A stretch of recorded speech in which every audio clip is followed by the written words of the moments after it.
Welcome to the Bleav Network's Best of Bleav Hour on Stadium. Do you believe? We're back, baby. It's the Charity Stripe. Pitch your free throws because they are free. Joshua Fisher, Alexander Toss from the Rock Tosopoulos, and DJ Nikki Snacks Kreider. Back right here, Best of Bleav. Bleav in Omni-channel. Go to Bleav.com today. What kind of podcast you like? We have that over there. Pick a team. We got it. Pick a sport. Obviously, we got that because we have the team. We also have pop culture shows. Go check it out at Bleav.com. We're the Charity Stripe, 3 former Longhorns talking sports. Knowing your game is our game. All right? Well, gentlemen, the Kevin Durant saga has now come to a close, and he's not going anywhere because he signed a deal, and they're not going to move him because guess what? The team doesn't feel like it. How do we feel? I mean, this is so weird. Because it's like we want one thing, then now we're okay with another thing. It's back and forth. What we've been saying for about the last, what feels like 3 years now. Yeah. It's been about a month. Is that Kevin Durant should just play on this Brooklyn Nets team. And guess what? That's what's going to happen. Because they're good. They're good. They're going to be a contender in some respect of the word. I don't know that they're the best team in the East. I don't think that they are. I think that the Celtics, the Bucks, the 76ers are still better than them. But they should be a top 6 team in the East, and that's all you really need when you have Kevin Durant, who at any given day, any given moment, can be the best player in the NBA. And Ben Simmons hasn't even played with him yet. No, Ben Simmons hasn't hit the court. And I also, look, if he was on his way out, if he had 1 year left and he was on his way out and he wanted to give him the heads up, look, I'm not re-signing in Brooklyn, just a heads up if you want to move me. He's there for 4 more years. You sign a deal. Stick to your contract, dude. It gets to a point where you're getting paid so much money and you've made this promise to the organization. You can't just be like, you know what, I want to break my contract. I don't want to play here anymore. It doesn't work like that in life, you know? This is not like a marriage, you know? There's no prenup, you know? You can't just split things 50-50. It doesn't go like that. So he signed the deal. He's back in Brooklyn. It's going to be a little Akko Taco in the locker room, but really, I as a basketball fan, I would just love to see this Nets team play. As a Celtics fan, I'm not excited, but as a basketball fan, it's going to be exciting to see Kyrie, Ben Simmons, and KD hit the court and really see what they can do. Not in a full season, but a long season at least, probably 60-plus games. All right, we'll be right back. Don't go anywhere. We Bleav in Bengals, Solomon Wilcots, Pac-Man Jones. Bleav in Giants, Carl Banks and Bob Papa. We're talking the block herd around the world. We're the Charity Stripe, Best to Bleav. Hit your free throws. We'll see you in just a hot second. We're back, baby. It's the Charity Stripe. Hit your free throws because they are free. Joshua Fisher, Alexander Toss from the Rock Tosopoulos, DJ Nikki Snacks Kreider. Best of Bleav right here on Stadium. We have some great Bleav content coming your way. First, a clip from Bleav in Giants, Bob Papa, Carl Banks. First of all, it was not a dirty play per se. It's a dirtbag play. A lot of my contemporaries who I like a lot, a guy like Marcus Spears and Emmanuel Acho, they were going on and on about it. But the reality is this, and I think Dan Orlovsky had it best. It's a legal play. And you might not like it as a defensive player. People are starting to factor in, well, defensive backs can't do X, Y, and Z. And that's a different conversation. That's more of don't hate the player, hate the game type of deal, because the game regulates certain things. But as a defensive player, you do have some remedies for these types of plays. And I'll get into that. But, as it relates to Kayvon Thibdeaux, Kayvon Thibdeaux, there are some things he could have done better. And first and foremost, let me just say, I'm happy he was not seriously injured. But there are some teachable lessons there. Chances are he didn't see this type of block a lot in college. And if he did, it wasn't coached up like the Bengals coach it up. And like the Giants coach it up, because the Giants did the same thing in the New England game for a big run. Here's the flip side of the block on Kayvon Thibdeaux. Pack and Solly, Bleav in Bengals, talking it from the Bengals' point of view. Check this clip out. The cut block by Thaddeus Moss on Kayvon Thibdeaux There's a lot of talk on social media about it. Clean cut block. I thought it was a clean block. It was clean. Give me your impressions. It's clean. Like, come on, bro. We can't turn the game into tiddlywinks. Come on, bro. Like, everybody knows in football, that was a clean play. Hey, bro, do you know you're playing in the NFL? You better get your damn hands down and stop the guy before he get to your knees. Hands down. Hands down. Kayvon Thibdeaux. How long Kayvon Thibdeaux been playing ball? Listen, since you and I was knee-high to a poodle, the first time you step out on a Pop Warner or Little League football field, they teach you how to take on a block. Yeah. That's if you're on the defensive side of the ball. They also teach you how to take on a cut block.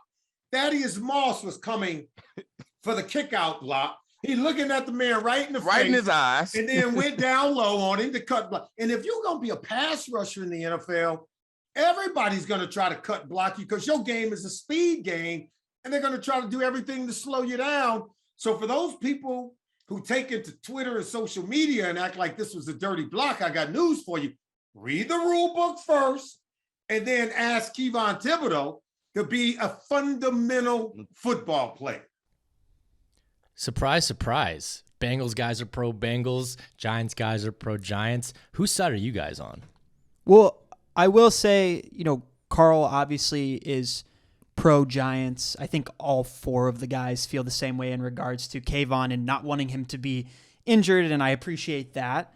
But Carl did say that there are things, actionable steps that Kayvon can take to prevent that from happening going forward. It's a very teachable moment. And if you listen to the rest of that show, which I implore everyone to do, Bleav in Giants, again, Bob Papa, Carl Banks, fantastic Giants breakdown every single week, you're going to get that from him, right? Like, there are things that Kayvon can listen to either from his coaches, guys like Carl who have been there, 1980s all-decade team for the NFL, played alongside LT. Like, there are things for him to learn. He was the 5th pick in the draft this year. He has a tremendous amount of talent. I think that's why we're all talking about this play, right? It's because it was a nationally broadcasted game between a team that was in the Super Bowl last year. And one of the most popular teams in the league, in the Giants, whether they're good or not. And a top draft pick. Yeah, and a top draft pick. I think there's a lot of, but the Pack and Sally also say it's a teachable moment. They also point out that there are steps that Kayvon could have taken to prevent it, like early steps, things that you learn as an edge early on. And he's so talented. And I think the big thing is nobody wants anyone to be hurt. No one wants to see a guy get injured. We talked about it almost at nauseum. We're all on pins and needles throughout the entirety of the preseason, just making sure everyone gets through healthy. We saw Chaos Spikes talk about it on his show, Behind the Mask. They're just wanting to get through healthy. So from the Bengals perspective, it's a little funny watching Pack and Solly, laugh it off and calling it a dirtbag play, but also saying if it's legal, it's legal. Yeah, well, it's tough to call it a dirtbag play. That's where my gripe comes in is why can't the NFL maybe change the rules up a little bit during the preseason to put more safety for the players, kind of like they do in the Pro Bowl? No one really watches preseason games for the most part, to be honest. I haven't watched a single preseason game at full length all preseason. Yeah. Especially not the Bengals and the Giants. Sure. Now, if safety is like the biggest thing and you want your players to be safe for the regular season, then why don't we make sure that these 3 games, they're as safe as possible and the cut blocks get taken out? You can cut block the tackling dummy all day at practice and still get the same practice. But the thing is, I want to play devil's advocate a little bit here because if you watch that game, which I am in the same vein as you, Nick. I didn't watch the entire game, but I've seen a lot of footage from it at this point and a ton of clips. And a lot of people on the internet are showing the opposite side of it, where the Giants ran basically the exact same play, but the edge rusher got out of the block a little bit. It was still an effective block, and it slowed the edge rusher down. But this is not like a unique block set that offenses run. This is very simple, and it's something that if you're going to apply it in the regular season, you need to practice it in the preseason. Guys, we're in this big conundrum, and we always will be with the NFL because it's such a physical sport. It's such a volatile sport on the athletes' bodies that this conundrum will just continue to exist because we can't get rid of preseason because they need the reps. They can't go into it cold. That's the kicker. Yeah, that was what I was gonna say. You need the reps. You need to have the reps in there. It's why spring training is you don't want to see a guy throw his arm out in spring training, But he does have to get his arm going. Like, you have to get how often have we seen in the past guys sit out training camp, guys sit out the preseason for money, and then they come in and then they get hurt because they're not up to speed. They don't have those reps. You do need those reps. But Pack and Sally say it also, like, how far can we dumb this thing down? Like, this is the NFL. Like, things like this, unfortunately, are going to happen. It's a part of the game. And yeah, like, it was big news because it was Thad Moss too, son of Randall Moss. I don't even know if it's Randall. I know House Moss, yeah, House Moss, House Baratheon. The thing is, it's a son of a famous player. It's a top pick. It's the Giants. It's prime. That was the primetime preseason game, so it's getting a lot of national recognition. But there's nothing you can do. It's a perfectly legal play. Either you get rid of the chop block, or you just chalk it up as a very unfortunate situation where a player didn't see it coming and got caught.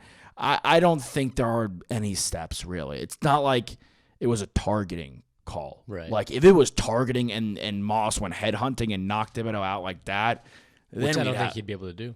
No, then we'd have an issue. But I think this is a perfectly safe, perfectly legal play. I mean, it happens hundreds of times, and there's probably a lot of guys that don't get hurt from it. But there is a chop block that you cannot do. If you're outside, you can't chop a guy inside of you. Yeah. I don't know if you guys know that. Yes, like in do football. Know that. Never experienced though. So yeah, it's like as a wide receiver, you can't come in on a linebacker and chop him. Yeah. Like, it's got to be coming from the inside. You can't blindside the guy. Yeah. I get that. I've never experienced that. I didn't play. Nick did, though. Nick played at Texas. It was a walk-on at Texas. So Nick couldn't go and chop block because he was a slot receiver. That would have been a But I also couldn't foul. I also couldn't chop block because I was on the practice squad. And Yeah. if I chop blocked one of the starting defensive backs or linebackers at the University of Texas, I might have been killed. Really interesting seeing them kind of agree a little bit, but obviously they take the side of Thibodeaux on the Giants podcast, and on the Bengals, they take the side of, yes, the Thad Moss, son of Randall Moss. And we're just on your side. And we're just on your side. But don't go anywhere because we are on your side. We'll be right back with more great Bleav content. Smash and Dash, Lendell White, Chris Johnson. Yeah, that's right. The running back duo is here. And we also have a premiere of Jonathan Stewart on Bleav in Panthers with Skylar Callahan and Desmond Johnson. Charity Stripe, Best of Bleav on Stadium. Hit your free throws.